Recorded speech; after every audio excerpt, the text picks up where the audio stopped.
after 4 years at Old Dominion.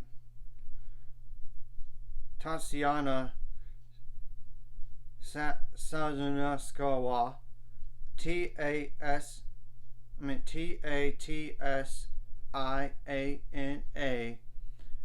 for the first name. Last name Sasnouskaya. I apologize if I butchered that name. With a UTR of 10.67, is transferring and has verbally committed to Texas for the fall of 2023 as a graduate transfer. She played at number one singles and doubles.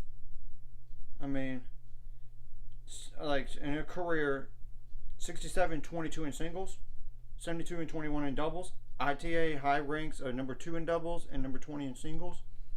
So I'm going to go first on the Old Dominion side of things, then go over Texas side of things. Old Dominion was like a round of 32 team this past year, 19-5 overall. I mean,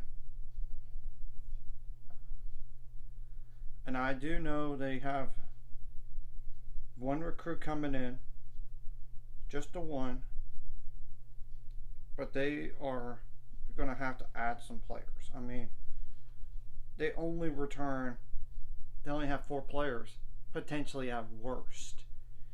I mean, and granted, some of those seniors could be like 4th-year seniors, and it could be just leaving altogether. I mean,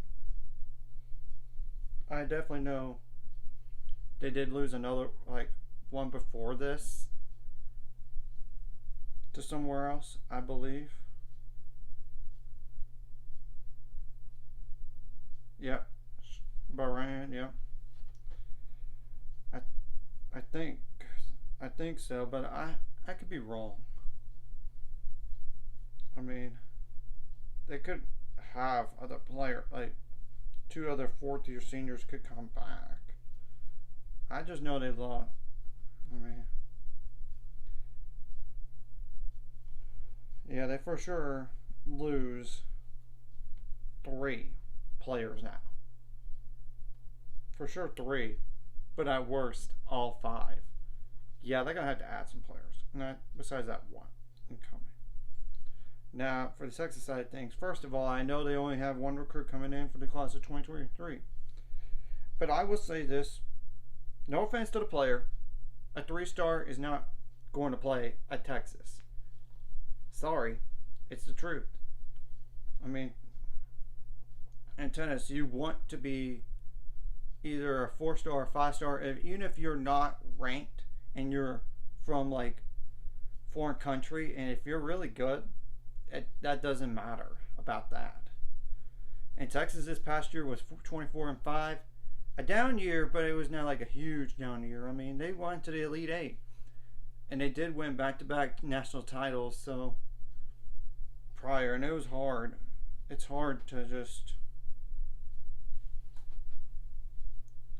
do what they did the last 2 years when they lost their best player to turning pro last year, and they did lose some other players as well, like Kai Collins to LSU, and then 2 other players turned pro. But I know they got on their roster, I know technically they had 2 seniors, but one of them got hurt early, halfway through the year and never played again. So, and the other one's just a walk-on, basically, that was on her in senior day. So yeah, not a big loss on that walk-on. But I tell you something, this Texas team is very loaded for next year.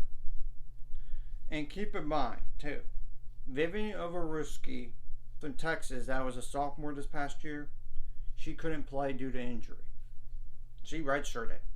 So yeah, they just have for sure 1, 2, 3, 6, 7, 8, 9, 10, 11 players. But granted, I would say Susanna Barras, walk on. I would say the same thing about Grace Thomas. Same thing about Simran Korkakir and that recruit they got this past year. And if there was a chance for them to for sure win the conference again, this is the year because, first of all, they're going to have not just her as a senior, as a grant transfer, but one, two, three other players that will contribute. No offense to Simran, that's a junior too, but she doesn't even play. So that's not really a starter, a key contributor. So, I mean, it's the truth. You're going to have four players potentially starting as seniors next year, and it's not including the two freshmen that are coming back. But the thing is, but here's the question: who gets pushed out of the lineup? They only have, in women's tennis, there's 8 scholarships. And the thing is, too, next year they're going to be in the SEC. I don't know if they're going to even win the SEC when they'll get over there, because they're going to lose potentially at least 3 starters in singles and doubles. I would say so. An old Dominion player, I would think she would be in a singles lineup, but I could be totally wrong.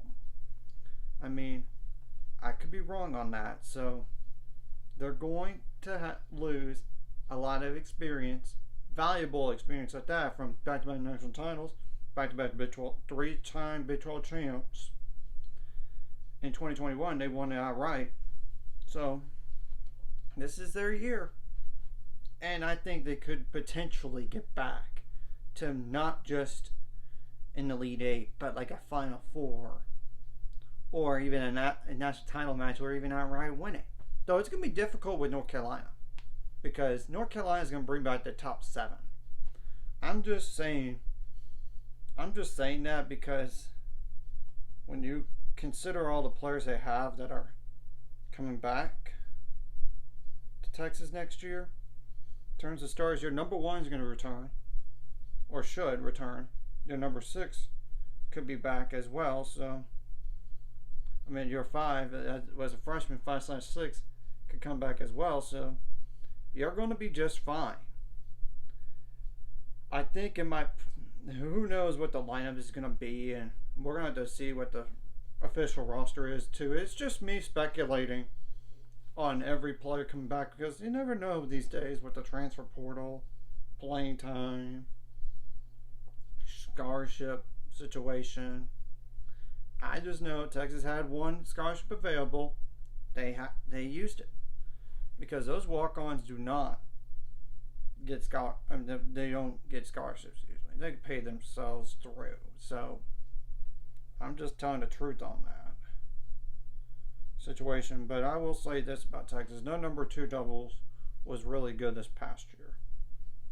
When you look at the stats on this team from a year ago, I just think the problem was their top 3, when compared to the big, better teams, they were just not as strong. And it's the truth. Now, I think a year later, they're going to be better. I would think so. Especially when you got a player that's a court 1 and she's proven to, and maybe she is the one and just slides everyone else down. I mean, who knows what that's going to be. But a solid 1 through 8, regardless. Because Ovaruski was a starter as a freshman, remember. Like at the 5 and 6 spot. Maybe consistently. So we'll have to wait and see. Because it's just me thinking every player except the 2 gone, and add that 1 for Texas. Anyways, if you like this content, like and subscribe, and see you guys later. Final scores, we're on the road to. Let's go. And I will say this: the number 2 singles for Texas does need to improve. I mean, 65.2%. That's not a great winning percentage. And the number 6 was like 69.6%. And everything else was like 70% or above. So that's pretty good. Number 1 doubles does need to improve. I mean, 14-10 overall last year. But granted, 12-6 with 1 doubles team. So, and number 3 doubles does need to improve. I mean, 13-8 overall. So yeah, they got to fix that. That's what they need to fix the most. Is number 3 singles and number 3 doubles, as well as number 1 doubles. I mean, and they have to be more consistent too. I mean, in the bottom half.